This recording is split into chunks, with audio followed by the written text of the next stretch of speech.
She never was a clumsy woman, moved with intention, danced around fire in the way of her ancestors. Seeds sprouted into edible gardens at her feet.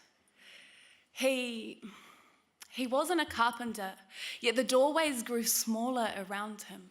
Corners sharper, fists clenched tight around his taiaha, a fallen warrior, yet he walked proud in the way of his ancestors. So she followed. She never was a clumsy woman. Blue always was her colour, though, until the blue began to seep from her eyes and pool in the capillaries beneath. Those days, we ate apologies for breakfast.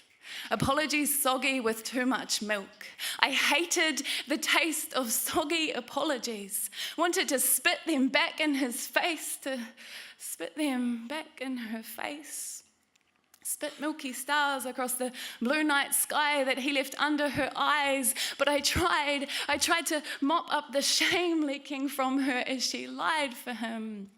And I cried, Mama. You're dancing too close to the fire, Mama. Your garden needs tending, Mama. The doorways are shrinking, Mama. The milk has gone sour, Mama. I cannot stomach this breakfast again, Mama. She never was a clumsy woman, but I was. I was 17 when I met him. Sucked up into the wind of his hurricane hips, I fell deep into the pool of patois molasses as it dripped from his lips, that Hackney slang with a Caribbean lilt. He sung freedom songs in the way of his ancestors. So I followed.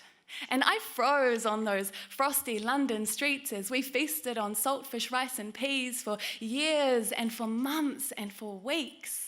Until, again, I smelt the familiar scent of shame and sour milk, closed my eyes and swallowed stale lies and soggy apologies for breakfast, but I always was a clumsy woman.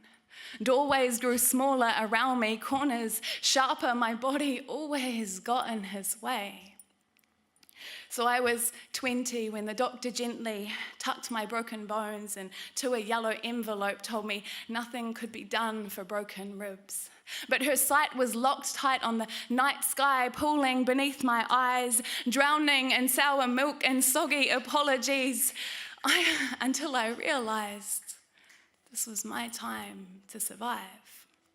So gently, I mopped up the shame leaking from me and decided not to lie for him. But I cried as I called her, Mama, Mama, you never were a clumsy woman, Mama, and neither am I.